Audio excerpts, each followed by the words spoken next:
지금 박근혜 당선인의 인사, 김용준, 네.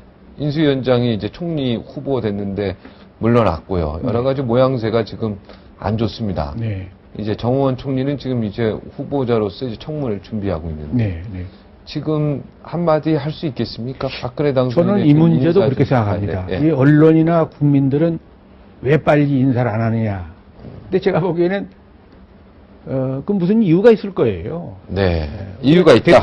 우리가 대통령 당선자가 아닌데 그 양반의 사정을 모르면서 그렇게 그냥 한마디로 부정적으로 얘기하는 것은 저는 옳지 않다고 봅니다. 이유가 있으니까. 또 그리고 정부가 한 며칠 좀 늦게 출범을 한다고 해서 큰일 나는 건 아니거든요. 이미 다 장관들이 들어서 있고 현재 장관들이 25일까지는 할 것이고 또 밑에 실무 공무원들은 바뀌지가 않습니다. 네. 그렇기 때문에 나라 일은 제대로 굴러가는 거예요. 상징적 의미에 있어서 새로운 장관이 제때에 못 들어오는 것이 조금 뭐랄까요. 모양새는 안 좋을런지 모르지만은 그걸 가지고 그렇게 큰 이슈로 잡을 건 없고. 언론이 지금 자꾸 재촉하는 게 잘못된 거네요. 저는 조금 성급하다 이렇게 네. 봅니다. 왜냐하면은 네. 지금 여느 때와 달라서 그 어느 때보다도 공직자에 대한 검증의 눈높이가 굉장히 높아졌지 않습니까? 이제 거기에 맞추려면 과거의 기준 가지고 검증했던 것이 다 어떤 의미에서는 무효가 되고 새로 해야 되거든. 그러려면 시간이 굉장히 걸리는 거죠. 오히려 저는 시간이 걸리더라도 옳게 검증하는 것이 낫지 빨리 조각하기 위해서 얼렁뚱땅 하는 것은 옳지 않다고 봅니다. 네. 자꾸 언론이 자꾸 재촉하는 것도 문제가 되겠네요. 언론은 또 언론이 박 당선인이 착각할 수도 있지 않습니까? 이거 빨리 해야 되는 거 아닌가 이렇게. 아니 그러니까 촉박하게 하다 보면 또 잘못된 사람을 할 수도 그렇습니다. 있습니다. 저는 그래서 신중하게 하십시오 하는 말을 하고 조금만 싶고 늦게 정부가 출범해도 상관없다. 저는 상관없다고 봅니다. 단지 인재를 갖다가 찾고 계시면은 그 풀을 네. 지금까지 나온 인재만 가지고서는 제가 보기에 지금 우리 국민들의 눈높이에 차지 않는 것 같아요. 네. 조금 풀을 넓혀서 네. 자기에 있는 그 정보만 갖지 말고 당에도 좀 물어보고 시민사회도 물어보고 경제계도 물어보고 학계에도 물어보고 심지어는 야당에게도 좀 물어봐서 쓸만한 사람이 있으면 추천해라. 네. 그 자신 있게 추천받아가지고 자기가 검증해서 쓰면 될 거 아닙니까?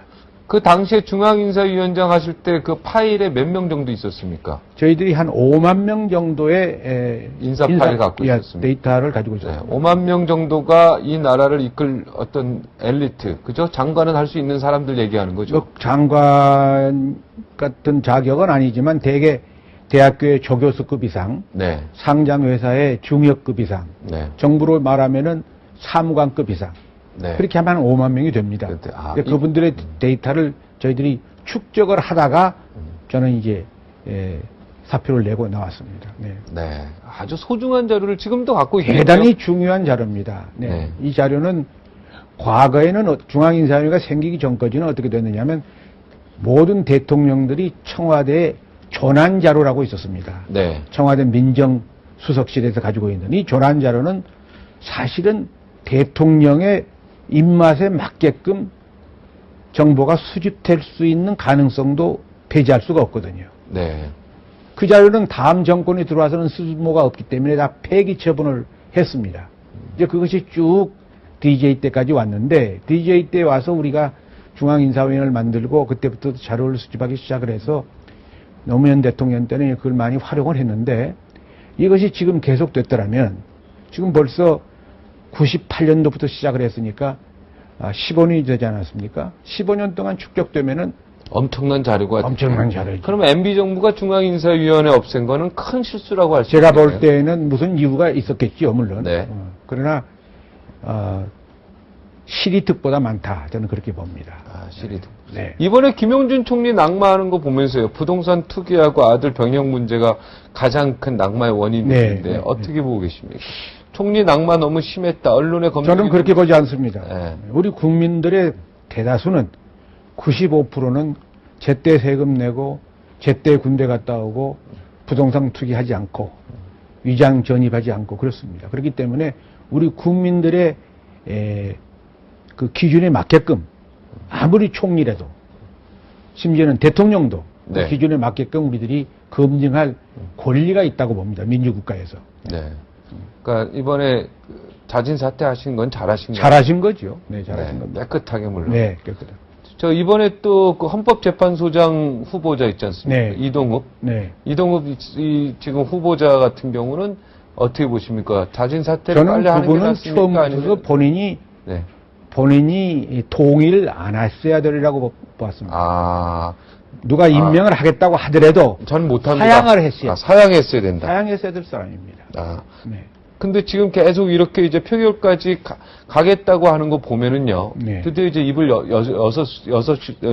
말문을 여셨습니다. 네. 그죠? 네. 네, 표결까지 가는 게 옳다고 보십니까? 아니면 빨리 저는 표결까지 가서 통과가 돼도 네.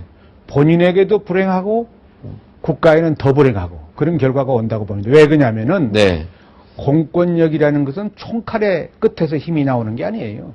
국민의 지지, 네. 국민의 박수 속에서 힘이 나오는 거거든요. 네.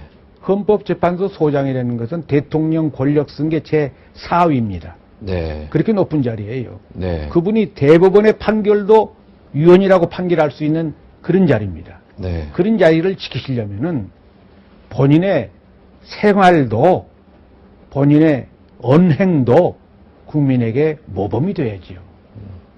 벌써 그분은 그것을 위반했습니다. 법률적으로는 저는 모르겠어요. 그분이 뭐 위반한 게 있는지 없는지. 그동안에 모든 나온 정보로 볼 것 같으면 우리 국민들이 그런 사람들이 결정한 판결을 믿을 리가 없지요.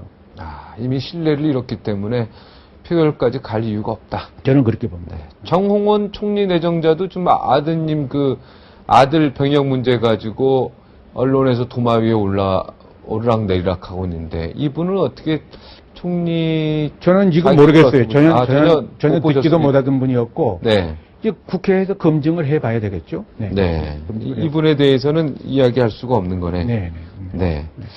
자, 앞으로는 이 박근혜 정부가 인사 스타일을 어떻게 조언을 좀 한마디 네, 저는 그 자주 하는 얘기입니다만은 대통령이 하는 것은 본인이 직접 무슨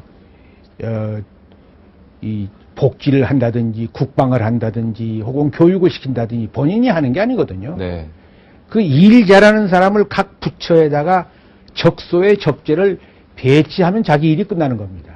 네. 다시 말하면 대통령이 가장 중요한 것은 인사권을 잘 행사하느냐에 달려 있어요. 그렇기 때문에 인사는 그냥 딴 걸 하다가 그냥 곁들여서 하는 게 아니고 네. 대통령이 제일 중요한 일이 인사입니다. 우선 총리부터서. 그렇기 때문에 앞으로 성공한 대통령이 되기 위해서는 현재까지 보여준 인재풀에서 벗어나라 이겁니다. 더 큰 인재풀로 들어가서 다시 말하면 태평양에 가서 고기를 낚아야 싱싱하고 건강한 고기를 낚을 수가 있습니다. 네. 대한민국을 끌어갈 그런 인재를 좀 넓은 풀에서 찾으십시오 하는 말씀을 제가 드리고 싶습니다. 연근해에서 잡지 말고 고기 좀 태평양 멀리 가. 네, 네. 참치도 좀 잡고. 네. 네. 고래도 잡고. 네. 네. 인사의 ABC, 인사의 원칙. 네. 어떤 게 있습니까? 물론 인사라는 것이 이 시대에 따라서 다 다릅니다. 우리가 산업화되면서 이제 전문성을 많이 강조했죠. 이제 병원도 처음에는 의사였다가 요새는 이제 심장의사 또 심장 중에서 또 뭘 전문하느냐 이렇게 된 것처럼 정부에도 점점 전문성이 강해집니다. 그러나 전문성보다 더 중요한 게 있습니다. 그것이 이제 민간 기업과 정부의 인사의 차이인데 네. 정부는 아까도 말씀드리겠지만 국민의 세금으로 국민들을 위해서 하는 사업을 정부가 하는 거거든요. 네. 그렇기 때문에 국민이 이건 내 정부다.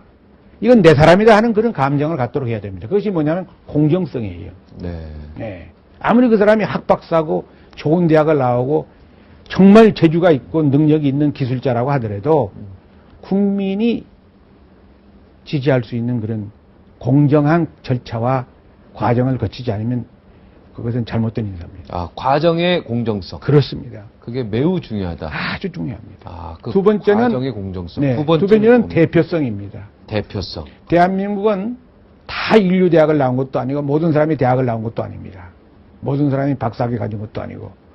따라서 대한민국을 구성하고 있는 모든 구성원들이 이것은 내 정부다. 아이고 내 사람이 저기 있네. 할 수 있을 정도로 대표성을 가져야 됩니다. 국회만 대표성을 갖는 게 아니에요. 관료사회가 대표성을 가져야 됩니다. 그래야 세금도 제대로 내고 국민이 하는 것도 판상에도 제대로 나가서 협조하고 그렇습니다. 그러니까 유명한 사람을 좀 하라는 얘기입니까? 이 아닙니다. 대표성이? 대표성이라는 건 국민이 가지고 있는 인구사회학적 특성이 공무원사회에 반영돼야 된다 그런 얘기입니다. 아, 공무원사회 반영. 다시 말하면 엘리트만 가지고는 정부 움직일 수 없다는 것이죠. 조금 못난 사람도 들어가고 장애자도 들어가고 여성도 들어가고 그러니까 비례대표의 그런 개념이 좀 그렇습니다. 도입되는 군인도 거예요. 들어가고 군대 갔다 온 사람도 들어가고 여러 인구 구성비에 따른 그렇습니다. 그 대표성들이 있어야 된다. 대표성이 관료사회에 반영이 네. 돼야 돼요. 이것이 선진사회가 하는 일입니다. 그러니까 군인 출신도 한 명 있고 농민 출신도 하나 있고 그렇습니다. 노동자 출신도 있고 네네, 그렇습니다. 장관들이 장관뿐만 아니라 모든 관료들이 네. 임명직을. 예를 들면 농림부라고 하는 것이 농업을 다루는데 전부 거기 인류대학 나온 농가대학 나온 사람이 아닌 사람들이 쭉 죽치고 앉아보세요. 농민들이 살맛이 나겠어요? 네. 저 사람이 어떻게 내 사정을 아느냐 이렇게 나오죠. 네. 네. 알겠습니다. 아주 귀한 말씀 드렸네요. 네. 네. 잠 60초 후에 다시 돌아오겠습니다.